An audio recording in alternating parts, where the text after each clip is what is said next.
Break के बाद हम आपकी खिदमत में दोबारा हाजिर हैं और ब्रेक पर जाने से पहले हमने आपको बताया था कि हमारे साथ हमारे आज मुअज़्ज़ज़ मेहमानान गिरामी भी मौजूद होंगे और हमारी ये खुशनसीबी है कि आज हमारे साथ R&A के सॉलिसिटर R&A सॉलिसिटर्स के चेयरमैन नासिर सरदार साहब मौजूद हैं और उनके साथ ही साकिब शहजाद साहब भी मौजूद हैं जो कि सॉलिसिटर हैं इसी फर्म में। और हमें जैसा कि आजकल बहुत ज़्यादा जो है वो लॉ में की तरफ से जो है वो हमें कहा जा रहा था कि किसी जो है अच्छे सोलिसिटर्स को जो है हम अपने प्रोग्राम में बुलाएं ताकि हमारे नाज़रीन भी उनसे बहुत सारी नई मालूमात जो है वो हासिल कर सकें और इससे फ़ायदा उठा सकें।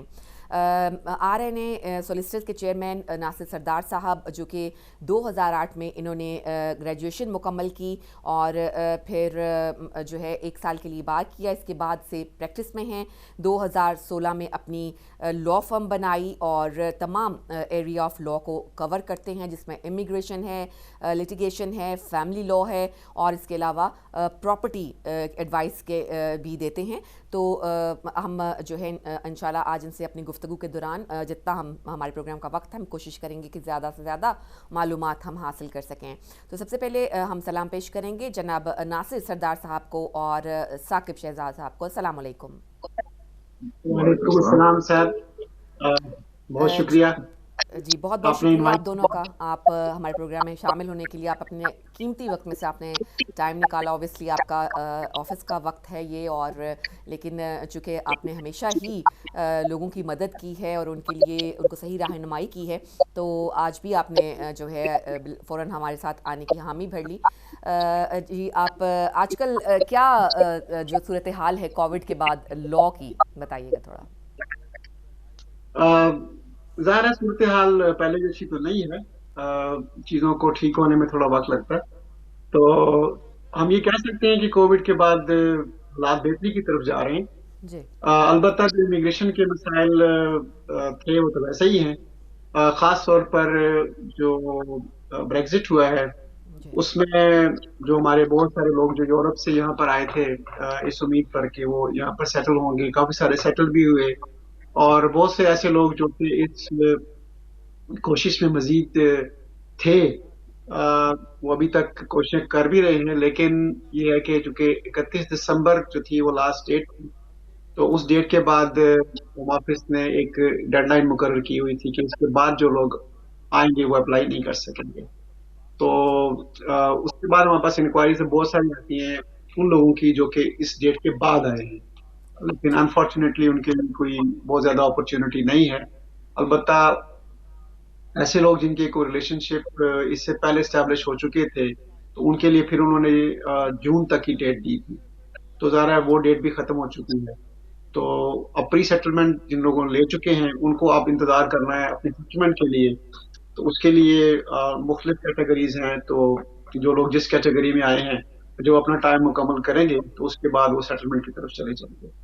ठीक। तो ये चूँकि सूरत है। नासिर साहब चूँकि बात हम इसी की कर रहे थे ब्रेक्सिट की, तो चूँकि बात निकलती है यहीं से कि अब आपके कहने का मकसद ये है कि जो लोग यूरोप से यूके में शिफ्ट होना चाहते हैं, मूव होना चाहते हैं, वो लोग अब उस तरह से नहीं हो सकेंगे जिस तरह से पहले उनको आसानियाँ थीं। जी बिल्कुल सही आपने कहा, शहर ऐसे ही है। देखें, चूंकि जो यूरोपियन सिटीजन इससे पहले पहले आ चुके हैं, इस 31 की डेट से पहले यहाँ पर मौजूद थे, वो अपने ट्रीटी एक्सरसाइज कर भी रहे थे और इसके साथ साथ उन्होंने अपने आप को इस सिस्टम के अंदर इन कर लिया था। उनके लिए तो ज़ाहिर है अपॉर्चुनिटी जो है वो अ, अभी भी मौजूद है। लेकिन ऐसे लोग जो कि इस डेट के बाद कोशिश कर रहे हैं उनके लिए कोई ऐसा इम्कान इसका मौजूद नहीं है। अलबत्ता इसमें ये है, थोड़ी सी आसानी जरूर है उन लोगों के लिए जो जिनके पास यूरोपियन पासपोर्ट है। जैसे कि आपको पता है यहाँ पर इस वक्त एक प्रॉब्लम जो है वो आ रही है, वो ये है कि यहाँ पर वर्कर्स की तादाद जो है वो बहुत थोड़ी है। जी तो उसके लिए थोड़ी सी आसानियां जरूर है कि अगर कोई यूरोप से यहाँ आता है और उनके पास जैसे हैवी लाइसेंस है तो वो उनके लिए अपॉर्चुनिटी अभी भी मौजूद है। वो कुछ करना चाहे तो उनके लिए चांसेस हैं।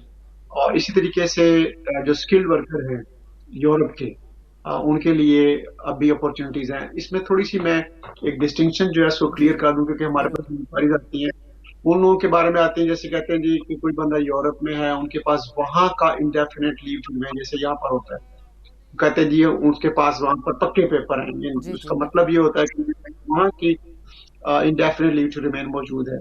तो सही। इसके लिए थंब रूल है, वो ये है कि जिनके पास पासपोर्ट होते हैं, ठीक। जिनको पासपोर्ट इशू हो जाते हैं, वही यूरोपियन कहलाएंगे। अगर कोई बंदा मसलन पाकिस्तान से या किसी और मुल्क से है और वो उसके पास वहाँ के पेपर हैं, चाहे इंडेफिनिट भी होंगे, तो उसको हम यूरोपियन कंसिडर नहीं करेंगे। तो यूरोपियन सिर्फ वो कंसिडर होंगे जिसके पास लोग पासपोर्ट। जिनके पास वहाँ के पासपोर्ट होंगे।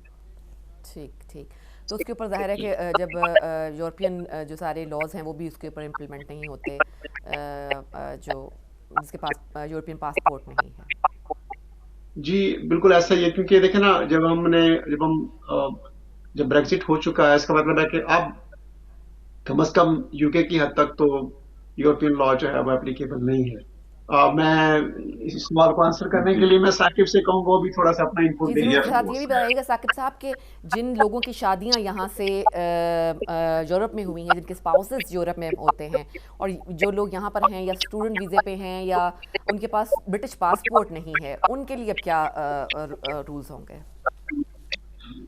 असल जो रूल्स है वो यही कहते हैं कि जब आपकी शादी हुई, अगर वो 31 दिसंबर से पहले आपकी शादी हो चुकी है और आप जी यूरोपियन नेशनल है और यूके में सेटल हैं, वो प्री सेटल आपके पास है, तो फिर आपको जो ट्रीटी राइट ऑफ यूज आपको ट्रीटी राइट यूज कर रहे हैं, ऑन द बेसिस दैट आप अप्लाई कर सकते हैं। एज ठीक। तक जो आपकी शादी हो गई है, जो रिलेशनशिप का आपका था, वो 31 दिसंबर से पहले शुरू हो चुका है, तो फिर ये आप इंटाइटल हैं उनको अपने स्पोर्स को बुला सकते हैं। लेकिन अगर आपकी शादी 31 दिसंबर के बाद हुई है और आप यहाँ यूरोपियन नेशनल है और सेटल है और प्री सेटल है, फिर आपको रूल एफएम के बेस के ऊपर एप्लीकेशन देनी पड़ेगी, जिसकी उसकी कास्ट यूरोपियन तो आपको पता है वो तो ऑलमोस्ट फ्री होती है। जी वो दूसरी है उसकी कास्ट जो है ना, वो जो होम ऑफिस की जो कास्ट है वो उसको यूं समझ लें कि आसान लफ्जों में कि हम उसको ट्रीट करेंगे जी जैसे एक यूके का सिटीजन अपने फैमिली को बुलाते हैं, उसको जो रिक्वायरमेंट्स पूरी करनी पड़ती हैं, जी अब उनको भी वही करनी पड़ेगी। सेम रिक्वायरमेंट होगी ठीक दोनों है। की। ठीक, समझ गई। जी, हमारे साथ एक कॉलर मौजूद हैं, हम इनको शामिल करते हैं। हेलो, अस्सलाम वालेकुम। अस्सलाम वालेकुम सारा बहन, जी मेरे वालेकुम दोनों अस्सलाम। भाइयों को भी सलाम। जी तक भाई। चौधरी अशमान से जी चौधरी साहब। तो मेरा एक कॉम्प्लिकेटेड सा सवाल है दोनों भाइयों से, जी जी। No related to European. हाँ एक मेरा दोस्त है, उसका बालद इंग्लैंड में था 1965 से। जी। तो जब वो दोस्त मेरा इधर आया वो था टीनेजर, ठीक है। तो वो दोनों इंडेफिनेट रिमेन यूके रखा उन्होंने, दोनों के पास ब्रिटिश नहीं था। ठीक है। तो जो उसका वालिद 65 में आया, उसने भी ब्रिटिश नहीं लिया, उसकी डेथ हो गई है। क्या कि जो विंडराश है वो अप्लाई कर सकते हैं, विंडराश का केस उस पे उसे ये सूट करता है? ठीक है। ये friend father was in 1965, requirement है 1973। ये विंडराश की मैं बात कर रहा हूँ, जरा सोच के ये प्लीज जवाब देना। जी रुकिएगा ज़रा, नासिर भाई आपको समझ आ गई इनके क्वेश्चन की? मुझे इनके सवाल सही तरह आवाज ही मुझे सही नहीं आई, मुझे समझ नहीं आई सही सवाल की। जी आप विंडराश के जो करना चाहता है, इस फादर वाज हियर 1965। अच्छा, हाँ जी, जबकि फादर मौजूद नहीं है। बस भी ब्रिटिश नहीं, फादर की डेथ हो गई है। जो लड़का इधर था वो टीनेजर टाइम पे आया था, अच्छा। उसने भी ब्रिटिश नहीं लिया। क्या वो अप्लाई कर सकता है वो विंडराश का? ठीक ठीक है। ठीक है, समझ गई मैं। जी नासिर ये साहब ये मेरा कह ख्याल रहे है हैं कि सुन लिया आपको डिसेंट, आ गई? मेरे ख्याल बाय डिसेंट की बात करें कि नेशनलिटी बाय डिसेंट जो होती है, तो वो एक नेशनलिटी जो पास ऑन हो सकती है, दूसरी पास ऑन नहीं हो सकती, अगर मैं इनका सवाल लाइक सही तरह से। नहीं, वो जो जैसे कि वो कह रहे हैं कि 1965 में वो लड़के के फादर यहाँ पर आए और उन्होंने ब्रिटिश पासपोर्ट नहीं लिया, तो वो टीन एज में जो बेटे थे उनके आए, उन्होंने भी नहीं लिया, तो क्या वो ले सकते हैं नेशनलिटी? मुझे सही समझ आ रहा है तो दादा के पास ब्रिटिश नेशनलिटी थी, फादर के पास, फादर ने नहीं ली और जी अब पोता है, यही तो है ना। जी जी। तो वो एक जनरेशन को वो पास ऑन कर सकते हैं, दूसरी को नहीं कर सकते। ठीक है। अगर इवन बच्चा यहाँ पे उनके नहीं पहले है, वालों के पास भी ब्रिटिश पासपोर्ट नहीं है या नेशनलिटी नहीं है? सॉरी, आप एक रिपीट करें क्वेश्चन में, थोड़ी जी एक मिनट, हेलो कंफ्यूजन हो रही है क्वेश्चन। सारा बहन मैंने जी पोते का नहीं कहा, बेटे का बेटे कहा है, का है। बाप और बेटे बेटे की का बात कर रहे हैं, विंडरश का मैं केस पूछ रहा हूँ। विंडरश जो का है केस ना पूछ निकला, रहे हैं जी, विंडरश वाले हैं जो वो केस करना चाहता है, उसके बारे में पूछ रहा हूँ। जबकि बाप के पास वो भी तो नेशनलिटी नहीं थी। नहीं थी, मगर ये बस ये 1965 ओके ये जो विंडरश उन्होंने लॉ निकाला था, क्या जो कॉमनवेल्थ कंट्री है वो अप्लाई कर सकती है। ओके ठीक है, तो क्या वो बच्चा जो है, लड़का जो है, वो अब ले सकता है नेशनलिटी विंडरश के कानून के तहत, ये पूछना चाह रहे हैं वो। मैं ये करूँ, इनका सवाल थोड़ा सा स्पेसिफिक है, मुझे कुछ और डिटेल चाहिए होंगी इनसे। इनको ऐसे करें, इनको हमारा नंबर दे दें, जी ठीक है? श्योर, तो या इनका नंबर ले लें, इनसे कहें कि ये शो खत्म होता है तो मैं इनको ना खुद ही कॉल करके ना ठीक है, क्योंकि बता देता हूँ, क्योंकि आपका डिटेल्स में इसका चाहिए आपको, क्योंकि क्या सूरत हाल थी। वो कह रहे थे कि कॉमनवेल्थ के लॉज के तहत जो था उनको मिल सकती है या नहीं मिल सकती, जबकि उनके फादर भी अब हयात नहीं है। मैंने खुद ही कॉल करके ना तो जी उनसे डिटेल लेके इनको मैं डिटेल जवाब दे दूंगा। ठीक है। अच्छा जो है ये बताइएगा आप दोनों के हमारी जो पाकिस्तान से जिन बच्चे बच्चियों की शादियां हुई हैं पाकिस्तान में या दूसरे मुल्कों में, उनके वो जो एक लिमिट थी शो करना था उनको कि ये इतना वो कमाते हैं, वो अभी भी मौजूद है या ख़त्म हो चुकी है? जी, वो लिमिट तो अभी मौजूद है और मौजूद ही रहेगी। ये अच्छा केस बहुत आगे जा चुका है, हाई कोर्ट तक जा चुका है और उसके बावजूद भी ये लिमिट कम हटाई मौजूद नहीं है गई। और कोई तब्दीली नहीं है। लोग बाज़ औक़ात इसको मिसलीड करते हैं, तो अलबत्ता इसमें थोड़ी सी एक ऑप्शंस होती हैं। वो लोग जो कि केयरर होते हैं, ठीक अपने पेरेंट्स का अगर कोई केयरर है तो उसके लिए थोड़ी सी एक गुंजाइश जो है वो मौजूद है। तो बाकी जो 18,600 की रिक्वायरमेंट है वो स्टिल बिल्कुल वैसे ही मौजूद है, और उसमें जो कोई लोग कमी पेशी ऑब्वियसली नहीं है। बेनिफिट्स पे हैं, किसी भी किस्म के कोई डिसेबिलिटी वगैरह पे, वो भी अपने स्पाउस को नहीं बुला सकते। नहीं, डिसेबिलिटी वाला थोड़ा सा एक डिफरेंट क्राइटेरिया है उसको। वो जो PIP अलाउंस जो लोग जी लेते हैं, उनके लिए सिचुएशन, उसके लिए कंसेशंस हैं। ठीक लेकिन जो दूसरे लोग हैं उनके लिए, क्योंकि देखें ना, इस लॉ का मकसद ही ये था कि अगर आप 18,600 इनकम अगर आप जनरेट कर रहे हैं तो इसका मतलब है कि आप बेनिफिट की इंटाइटलमेंट आपकी खत्म हो जाती है। ठीक और ठीक PIP जो है उसका 114 पाउंड अगर आप पर वीक अगर आप ले रहे हैं PIP से, तो इस उसकी कंसेशन जो है वो स्टिल मौजूद है। और या अगर आप किसी के केयर हैं तो कह फिर रहे हैं। यस, फिर आपको जो है ना वो 80,600 शो करने की जरूरत नहीं, अप्लाई कर सकते हैं। ठीक है, ठीक ठीक हो गया। as बाकी जो रिक्वायरमेंट है वो आपको दिखा या दी इसमें रिक्वायरमेंट नहीं है सर, जी इसमें और भी रिक्वायरमेंट्स होती हैं। मसलन ये कि आपको ये शो करना पड़ता है कि आपकी रिलेशनशिप जो है ये ड्यूरेबल रिलेशनशिप है। रिलेशनशिप को आपको विद एविडेंस आपको प्रूव करना पड़ता है कि आपके रिलेशनशिप जो है वो हैं। ठीक है और हमसे कई लोग सवाल करते हैं कि अगर आप जैसे प्रॉक्सी मैरिज जैसे जी जी पहले पहले जी हुआ करता था कि आप टेलीफोन पे अगर निकाह कर लिया है या इस तरह की कोई बात है तो उसकी गुंजाइश है वो नहीं है। अगर ठीक ऐसी किसी की सूरत हाल है तो उसमें फिर ये है कि वो उनको एज ए फियंसी यहाँ पर बुला सकते हैं। उसका फिर क्राइटेरिया ये होता है कि आपको वहां से 6 महीने का वीजा मिलता है, आप यहाँ आते हैं, यहाँ पर आपको शादी करनी पड़ती है इंग्लिश तरीके से और फिर अप्लाई करना पड़ता है। यानी एक तरह से आपको एक ही एप्लीकेशन 2 दफा देनी पड़ती है। ठीक अलबत्ता ठीक जिनकी शादी है, मसलन पाकिस्तान में शादी हुई है या किसी और मुल्क में शादी हुई है, तो अगर वो शादी का एविडेंस मौजूद है और जो स्पाउस जो वहां से आ रहे हैं उनको A1 इंग्लिश की रिक्वायरमेंट है वो पूरी करनी पड़ती है। तो अगर वो रिक्वायरमेंट पूरी कर रहे हैं, बेसिकली उनके लिए तो 2 ही रिक्वायरमेंट्स हैं, उनको A1 करना पड़ता है और एक TB टेस्ट है जो पाकिस्तान के लिए तो जरूरी है। अगर वो ये कर लेते हैं और यहाँ का जो स्पाउस है अगर उसकी इनकम 18,600 है, उनके पास अकोमोडेशन मौजूद है, मेंटेनेंस जो है वो दे सकते हैं। और ज्यादातर जिस चीज में लोग समझ लें परेशान होते हैं वो होते हैं सेल्फ एम्प्लॉयमेंट। अब उसमें मसला ये आ जाता है कि एक बंदा क्लेम करता है कि मैं सेल्फ एम्प्लॉयड हूँ, तो सेल्फ एम्प्लॉयमेंट के लिए थोड़ी सी मुश्किलात ज्यादा होती हैं, क्योंकि आपको फिर शो करना पड़ता है कि आपने टैक्स कितना पे किया था। फिर खाली टैक्स ही नहीं होता, उसके बाद फिर और बहुत सारे सवाल होते हैं। अब अक्सर लोग हमारे पास आते हैं कि जी मैं तो सैलरी पे हूँ, अब पूछे कि सैलरी कहाँ से है, तो मैं अपनी कंपनी में डायरेक्टर हूँ, तो फिर मैं अपनी कंपनी से सैलरी ले रहा हूँ।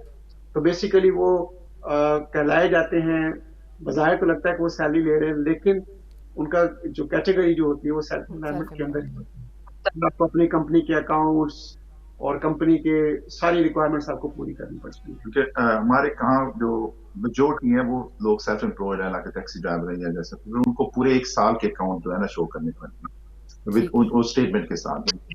जो सेल्फ एम्प्लॉयड जी, एक साल की बैंक स्टेटमेंट उनको शो करनी पड़ती है। और उसमें यूँ समझ लें कि अगर आप सेल्फ एम्प्लॉयमेंट हैं तो आपके लिए जो है ना वो रिक्वायरमेंट वो ज़्यादा हो जाती है। जो आसान जिसमें आसानी से हमारे वीज़े लग जाते हैं वो होते हैं कि जहाँ पर आप सैलरी आप ले रहे हैं, किससे वेजेस ले रहे हैं, आपको सिर्फ 6 महीने की वेज अपनी शो करनी है, और उसके बाद आपने ये शो करना है कि आपके बैंक अकाउंट में वो वेज जो है वो आ भी रही थी। एक लेटर आप अपने एम्प्लॉयर से ले लेते हैं कि आपकी एम्प्लॉयमेंट जो है ये परमानेंट है और ये कि आप इतने आवर्स काम कर रहे हैं, तो उसमें जो है वो ज़्यादा आसान हो जाता है। जबकि सेल्फ एम्प्लॉयमेंट जो है उसमें ज़्यादा होता है। थोड़ा सा मैं प्रॉपर्टी की तरफ आना चाहूँगी। नासिर साहब के प्रॉपर्टी जो है माशाल्लाह से अब हमारी यहाँ पे चौथी पांचवी जनरेशन जो है वो यहाँ पर मौजूद है, और सब जो हैं लोग जो हैं प्रॉपर्टीज़ के लिए भी ज़ाहिर है कि होता है कि उनको ख़रीदें या घर ख़रीदें या कोई कमर्शियल प्रॉपर्टी है। तो एक ऐसा शख्स जिसने कभी पहले प्रॉपर्टी नहीं ख़रीदी और प्रॉपर्टी ख़रीदना चाहता है, तो आप उसको क्या एडवाइस देंगे कि किन चीज़ों को उसको मद्देनज़र रखना चाहिए? की तरफ सवाल पे भेज लो, क्योंकि ये हमारी प्रॉपर्टी को ये ज्यादा नहीं करते हैं। पहली बात तो ये है कि अगर फर्स्ट टाइम बायर है तो उसमें तो गवर्नमेंट काफी सारी हेल्प करती है, काफी सारे अकाउंट आप खोल सकते हैं। फॉर्मेट ऐसा नहीं है कि मैं आपको फाइनेंशियल एडवाइस दूं, लेकिन वो मेजोरिटी जो आप जो फर्स्ट टाइम बायर है वो ओनली 5% डिपॉजिट के ऊपर अपना मकान बाय कर सकते हैं। फर्स्ट टाइम हमारे पास काफी बंदे होते हैं जो कैश उठा के आ जाते हैं। जो दस जो मेन प्रॉब्लम हमारे यहाँ होता है वो ये होता है कि आपको जो भी आप डिपॉजिट दे रहे हैं उसको प्रॉपर सोर्सेज हो। तो फॉर एग्जाम्पल आपके अकाउंट बैंक अकाउंट में पड़े हैं पैसे, तो कम से कम 3 महीने बैंक अकाउंट में पैसे पड़े होने चाहिए। तो 5% डिपॉजिट के ऊपर जो फर्स्ट टाइम बायर है वो प्रॉपर्टी खरीद सकता है। तो उनको क्या किस चीजों का पहले मेक श्योर कीजिए कि आपकी इनफ वेज है, सो आप जो मोर्गेज लेंडर के पास जाएंगे वो आपको मोर्गेज दे सके। तो आपको मेक श्योर करना है कि आपकी जो मोर्गेज रिक्वायरमेंट है वो पूरी हो। और फॉर एग्जाम्पल आप 100,000 का मकान बाय करें तो कम से कम 5,000 और आपके पास डिपॉजिट होने चाहिए, मोर्गेज अप्रूव हो। तो फिर ऑब्वियसली अब मेक अकाउंट पे जो स्टेट एजेंट है उसके साथ कंफर्म करके किसी भी सोलिसिटर के पास चले जाएं, वो आपको जो अप्रूव करा के आपका जो फंड्स है वो फॉरवर्ड कर देंगे। और आपका जो फर्स्ट टाइम बायर है वो उसमें काफी सारी आपको हेल्प गवर्नमेंट की तरफ से मिल जाती है। ठीक है, तो बाहर से लोग आकर जो कि आप ना सब कुछ कहने चाह रहे थे? जी, मैं ये कहना चाह रहा था कि हमारे जो लोग फर्स्ट टाइम जो प्रॉपर्टी बाय करते हैं उनके लिए सबसे पहले तो ये होता है कि आप अक्सर लोग जो है ना वो ले रहे होते हैं पैसे, मसलन बाप ने बेटे को दे दिया या बहन दे रही है, तो वो उनको गिफ्ट कर सकते हैं या इसका तरीका मौजूद है। लेकिन जो भी गिफ्ट उनको कर रहा है उसको भी साबित करना पड़ेगा कि ये पैसे जो है वो उनको कहाँ से दिए। ऐसे नहीं है कि आपने कम से कम जो है वो उठाई और आपने कहा कि जी मैंने किसी गिफ्ट कर दिया। उसके लिए एक प्रॉपर जो है वो प्रोसीजर होता है, उसके जरिए आप उनको गिफ्ट कर सकते हैं। तो ये मतलब जो फर्स्ट टाइम बायर है उनको एक रफली मैं बता देता हूँ कि मसलन अगर आपकी तनख्वाह जो है वो 20,000 है साल की, तो आप उसको 5 से मल्टीप्लाई कर लें, तो आप अगर आप मॉर्गेज आपकी तकरीबन इतनी आपकी इंटाइटलमेंट हो जाती है। तो ये आपकी सैलरी पे डिपेंड करता है कि आपको मॉर्गेज कितनी मिलेगी। यानी अगर आपने घर देखना है तो आपको ये ध्यान में रखना पड़ेगा कि 5% तो मैं दे रहा हूँ, तो बाकी कौन देगा। अगर 95% आप एक्सपेक्ट करते हैं कि कोई बैंक देगा, तो बैंक पहले ये देखेगा कि आपकी सैलरी इतनी है, आप इसको अफोर्ड कर सकते हैं, और अगर आप अफोर्ड कर सकते हैं तो क्या बैंक आपके ऊपर रिलाई कर रहा है, यानी आपकी क्रेडिट हिस्ट्री कैसी है। अक्सर लोग जो हैं वो यहाँ पर इस मुश्किल के शिकार हो जाते हैं कि उनकी क्रेडिट हिस्ट्री जो है वो अच्छी नहीं होती, तो फिर आपको बैंक जो है वो उसके लिए फिर मॉर्गेज नहीं देगा। तो ज़्यादा इस किस्म के मसाइल आते हैं फर्स्ट टाइम बायर के लिए। ठीक है। अब मेक ये श्योर बस कीजिए बताइए जो भी बायर प्रॉपर्टी फर्स्ट बायर करते हैं। जी कि जो अगर दूसरे मुल्क से आकर कोई नॉन जी ब्रिटिश यहाँ पर प्रॉपर्टी ले सकता है? जी बिल्कुल, उसमें कोई प्रॉब्लम नहीं है, ले सकता है। दुनिया में किसी भी कोने में आप कोई चीज लेना चाहें, कोई मसला नहीं होता। लेकिन उसमें जो उनके लिए मसला होगा, वो ज़ाहिर है कि मसलन अगर एक बंदा कैश बायर है जी और उसके पास अपने पैसे हैं, लेजिटिमेट फंड्स हैं, वो फंड्स ट्रांसफर करता है, यहाँ पर उनका कोई एजेंट है जो उनके लिए प्रॉपर्टी बाय कर रहा है, बिल्कुल बाय कर सकते हैं। लेकिन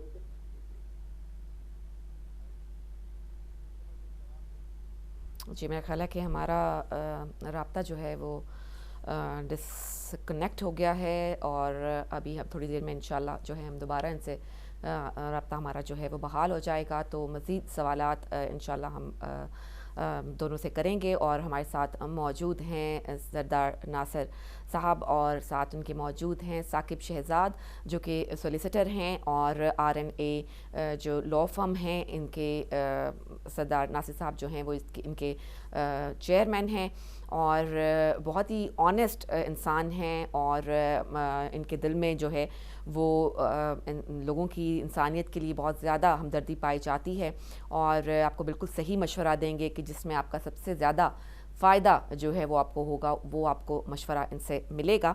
और जैसा कि हमने आपको पहले भी बताया कि ये न सिर्फ इमिग्रेशन में के डिपार्टमेंट में काम करते हैं बल्कि इनकी जो फील्ड है वो लिटिगेशन भी है, फैमिली लॉ भी है। आपको फैमिली के सिलसिले में कोई ज़ाहिर है कि अगर किसी किस्म का फैमिली लॉ के से कंसर्न्ड कोई आपका प्रॉब्लम है, कोई मसला है तो वो भी आपके साथ आपको हल कर सकते हैं, यानी कि आपको एडवाइस दे सकते हैं। इसके अलावा जो है प्रॉपर्टी एडवाइस जैसा कि अभी हम ले रहे थे और मज़ीद इंशाल्लाह कोशिश करेंगे कि प्रॉपर्टी लेने के बारे में हम एडवाइस जो है वो हासिल कर सकें।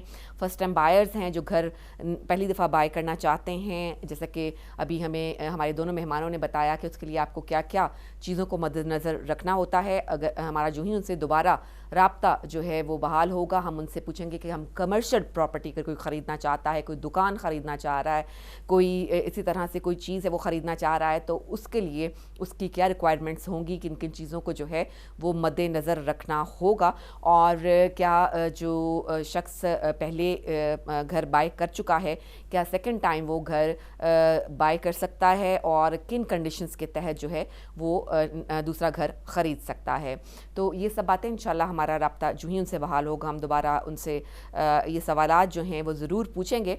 और नाज़रीन बिल्कुल ये ऐसे चीज़ें होती हैं कि हम जिस मुल्क में रहते हैं हमें वहाँ के जो लॉज़ हैं उनका ज़रूर पास करना चाहिए और जो लोग नहीं करते उनको तरह तरह की मुश्किलात का सामना करना पड़ता है। और ऑब्वियसली जो किसी भी किस्म की इसके अंदर इस चीज़ को गुंजाइश समझते हैं कि वो लॉ के अंदर किसी किस्म की कोई माल प्रैक्टिस कर सकेंगे, कोई उसको फ्रॉजी के साथ उसका जो है वो कोई चीज़ उसको बेहतर कर लेंगे, कागज़ात को बेहतर कर लेंगे, तो वो लोग हमेशा घाटे में रहते हैं क्योंकि इस तरह की जो सीरियस मैटर्स होते हैं उनमें बहुत जल्द जो है इस तरह के जो गलत काम किए होते हैं वो ज़ाहिर हो जाते हैं।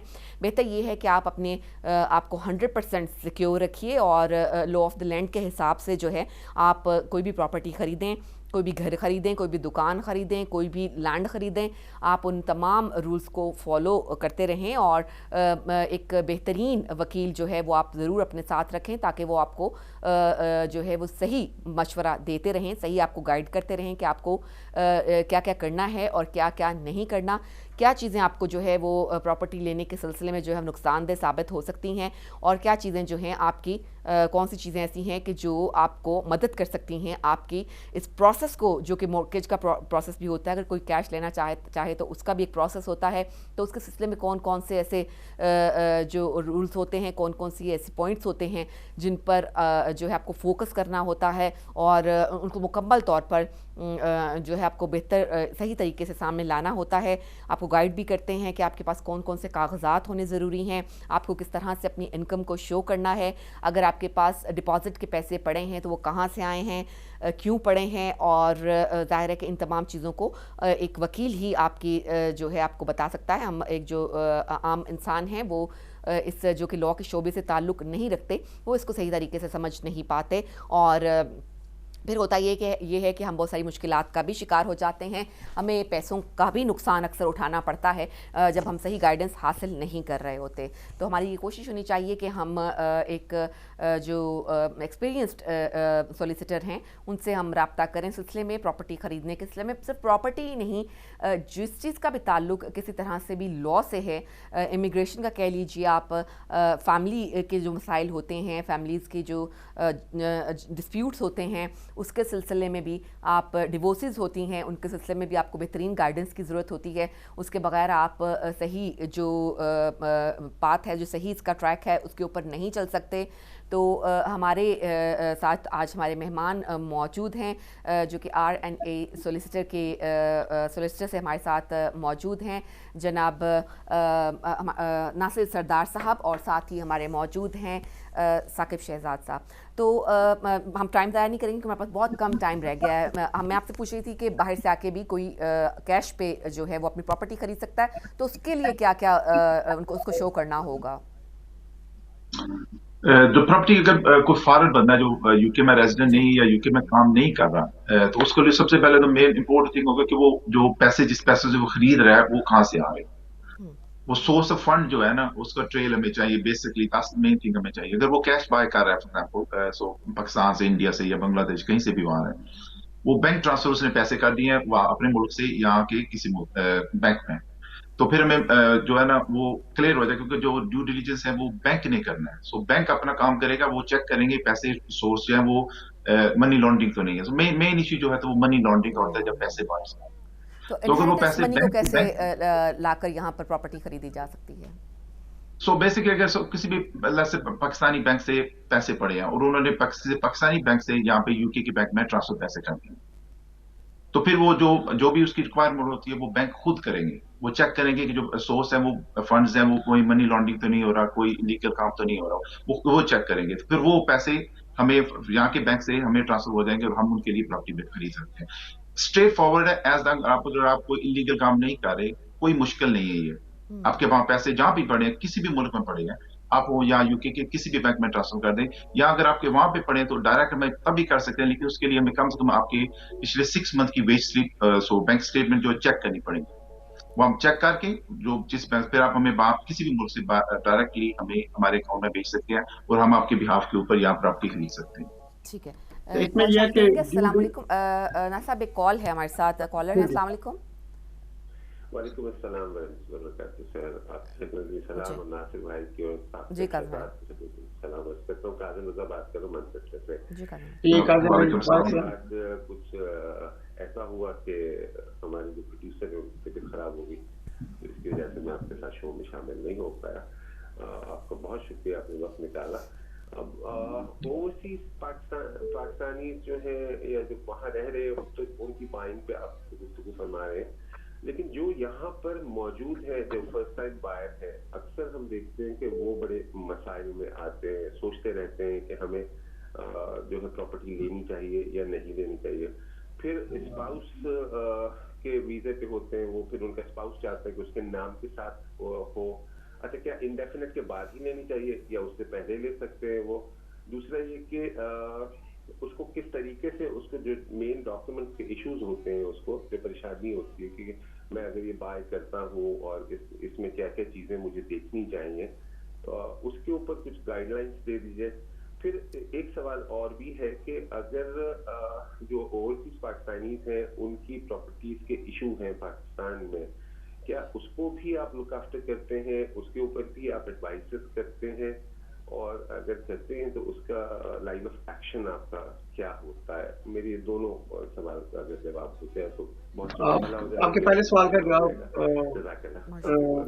ثاقب دیں گے، دوسرے سوال کا جواب میں دوں گا آپ کو. جو پراپرٹی ان پاکستان کا یہ ہے کہ ہمارے پاس فارچونیٹلی رجسٹرڈ فارن لائرز ہیں جو کہ پاکستان میں پریکٹس کرتے رہے ہیں اور اس وقت وہ یو کے اندر پریکٹس کر رہے ہیں. تو انیشیل ایڈوائس تو ہم ان کو یہی دے دیتے ہیں کہ انیشلی ان کو کیا کرنا ہے. اور اگر ہم یہ سمجھتے ہیں کہ کوئی کیس ایسا ہے کمپلیکیٹڈ ہے اور لٹیگیشن میں جانا ہے تو اس کے لیے پھر ہم وہاں پر ان کو کسی نہ کسی رجسٹر کے پاس بھیج دیتے ہیں جو ہمارے اعتماد کے ہوتے ہیں. تو یہ ہے کہ ہمارے پاس یہ انیشیل جو अगर कोई इंक्वायरी है तो उसको हम आंसर कर सकते हैं। और आपका दूसरा सवाल जो है वो साकिब आपको आंसर करेंगे कि प्रॉपर्टी बाइंग, सवाल ये था कि प्रॉपर्टी बाइंग के लिए क्या क्या चीजें, अगर इनिशियली एक बंदा प्रॉपर्टी बाय करना चाहता है तो उसको क्या क्या चीजें और उसकी जरूरत है। ये कासिम भाई ने ये भी सवाल किया था कि अगर स्पाउस है और उसको अभी तक इंडेफिनेट नहीं मिला और वो दोनों अपना नाम जो है वो अपने प्रॉपर्टी में डालना चाह रहे हैं, तो फिर वो क्या कर सकते हैं? ले सकते हैं इंडेफिनेट से पहले या उनको वेट करना चाहिए? ऑफ कोर्स प्रॉपर्टी लेने के लिए आपको इंडेफिनेट या फिर वीजा को उसकी जरूरत नहीं जाएगा। मैंने पहले भी कहा था कि जो अगर आपने प्रॉपर्टी बाय करनी है तो जो आपको ब्रिटिश नेशनल होने की जरूरत नहीं है। अगर हम आपको अपने क्लाइंट को यही एडवाइस करते हैं, क्योंकि अगर कपल बाय कर रहे हैं तो जॉइंट ओनरशिप के ऊपर प्रॉपर्टी बाय करें, क्योंकि दोनों का नाम होता है और खुदा न खास्ता अगर किसी एक को कुछ हो जाता है तो ऑटोमेटिकली जो दूसरा है वो पूरी प्रॉपर्टी का मालिक बन जाता है। सो दिस दोनों के लिए ये फेवर में जाता है कि अगर आप कोई भी property husband and wife specially buy कर रहे हैं तो हम उनको यही, हमारी एडवाइस यही होती है कि आप प्लीज जॉइंट ओनरशिप के ऊपर प्रॉपर्टी बाय करेंगे, दोनों का नाम प्रॉपर्टी में हो, दोनों के राइट्स इक्वली होंगे उस प्रॉपर्टी में, रिगार्डलेस अगर वो जो हस्बैंड सिर्फ हस्बैंड काम कर रहा है। हमारे मेजोरिटी में जो हमारे कल्चर में यही होता है कि हस्बैंड काम करते हैं, वाइफ काम नहीं करती, वो मोर्गेज जो सिर्फ हस्बैंड के नाम होती है तो वो कहते हैं सिर्फ हस्बैंड के नाम के ऊपर प्रॉपर्टी बाय होनी चाहिए, लेकिन ऐसा कोई कानून नहीं है। वो कुछ जरूरत भी नहीं है आपको वाइफ को काम करने की। अगर आप property husband and wife together by कर रहे हैं तो दोनों के नाम एज ए जॉइंट ओनरशिप के ऊपर दोनों के नाम लैंड रजिस्ट्री में रजिस्टर होंगे। साकिब साहब हमारे साथ एक कॉलर हैं, हम क्विकली उनकी भी बात का जवाब देते हैं क्योंकि हमारे पास वक्त बिल्कुल खत्म हो चुका है। जी अस्सलाम वालेकुम। जी वालेकुम सलाम, मेरा नाम सईद इमरान है। मैंने पूछना था, मैं जर्मन नेशनल हूँ तो अपने ब्लड रिलेटिव को इधर कैसे बुला सकता हूँ? यूके में?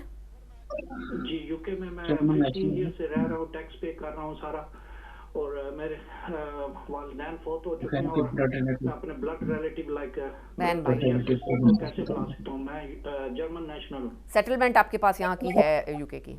जी जी यूके का वो जो उन्होंने सेटलमेंट वो कर दिया, मेरे बच्चे जो है वो उनके पास इंग्लिश पासपोर्ट है। ठीक है, ठीक है, अभी आपकी बात का जवाब देते हैं। जी हमारे पास बिल्कुल 2 मिनट, हार्डली 1 मिनट है, बल्कि आप उसमें बता दीजिए। अच्छा मैं ब्रीफली, एक्चुअली इस तरह के क्वेश्चन जो बड़ी उनकी डिटेल चाहिए हमें, ब्लड रिलेटिव्स को हमें ऑब्वियसली बहुत लेंथी बन सकता है, हमें पूरी डिटेल चाहिए, लेकिन मैं रफली इनको बता देता हूँ कि अगर इनके बीवी बच्चे इनके ऑलरेडी यहाँ पे आ चुके हैं, सो ऑब्वियसली जो डायरेक्ट रिलेटिव्स हैं वो तो इनके यहाँ पे हैं। उसके अलावा एक्सटेंडेड फैमिली मेंबर मेरे ख्याल जो मुझे सब मिल गया, वो रूल्स जो थे वो 31 दिसंबर के बाद वो चेंज हो गए। वो जो ऑब्वियसली एक्सटेंशन जो इन्होंने डायरेक्ट रिलेटिव्स की थी वो 30 जून थी, वो भी अब थोड़ी एक्सटेंशन मिली है लेकिन वो स्टिल डायरेक्ट रिलेटिव्स है। जो बात ये कह रहे हैं कि ब्लड रिलेटिव, फॉर एग्जांपल अगर ये अपने माँ बाप को तो एप्लीकेशन दे सकते हैं क्योंकि वो उनका डायरेक्ट है एट द मोमेंट, इसलिए बहन भाई वो नहीं कर सकते क्योंकि रूल्स उनके चेंज हो गए, डिफरेंट कैटेगरी में उनके लिए आएंगे, लेकिन डायरेक्टली हम उनको नहीं बुला सकते क्योंकि जो रूल्स हैं आफ्टर 31 दिसंबर के बाद वो चेंज हो चुके हैं। रिगार्डिंग इनके अगर बीवी बच्चे यहाँ पे आ चुके हैं, अगर माँ बाप को ये स्टिल एप्लीकेशन उनकी दे सकते हैं अंडर सर्कमस्टेंस, इनको रीजन बताना पड़ेगा कि ये इन्होंने डिले क्यों किया, लेकिन टेक्निकली ये अपने सिर्फ माँ बाप और ग्रैंड पेरेंट्स को उनकी एप्लीकेशन दे सकते हैं, लेकिन उसके बहन भाई को नहीं, इस कैटेगरी में। ठीक है, और वैसे ये है कि अगर आप इंग्लिश तरीके से जो हमारा तरीकाकार है उसमें डिपेंडेंट रिलेटिव के तौर पर बुलाना चाहें तो वो एक तरीका होता है, लेकिन ये कि वो यूरोपियन तरीका जो था वो नहीं है। डिपेंडेंट रिलेटिव में एक वेरी हाई जो है थ्रेशोल्ड है, उसके लिए रिक्वायरमेंट काफी है, लेकिन स्टिल पॉसिबल है। ठीक है, बहुत बहुत शुक्रिया आपका। नाज़रीन मैं आपको बताती चलूँ कि अगर आपको नासिर सरदार साहब या साकिब शहजाद साहब से बात करनी है, उनका नंबर चाहिए, तो आप हमें प्रोग्राम के बाद रब्ता कर लीजिए, हम आपको इनके नंबर्स जो हैं वो फराहम करेंगे, आप इनसे मज़ीद डिटेल में जो है वो बातचीत कर सकते हैं, आपको एडवाइस देंगे। और मैं आपकी बहुत मशकूर ममनून हूँ नासिर सरदार साहब और साकिब शहजाद साहब। टाइम बहुत कम था, अज़ान का हमारा जाना बहुत ज़रूरी होता है, इसलिए प्रोग्राम को जो है ख़त्म करना होगा। मैं लिटरली आपकी बहुत शुक्रगुजार हूँ कि आप शामिल हुए और आपने हमारे बहुत सारे सवालों का जवाब दिए। बहुत शुक्रिया। बहुत शुक्रिया sir, thank you for thank you. जी नाज़रीन, अज़ान का वक्त हुआ चाहता है और हम आपसे इजाज़त चाहेंगे। इंशाअल्लाह मेरी और आपकी मुलाकात कल सुबह होगी। अपना बहुत सा ख्याल रखिएगा, इजाज़त दीजिए। अस्सलाम वालेकुम व रहमतुल्लाहि व बरकातुहू।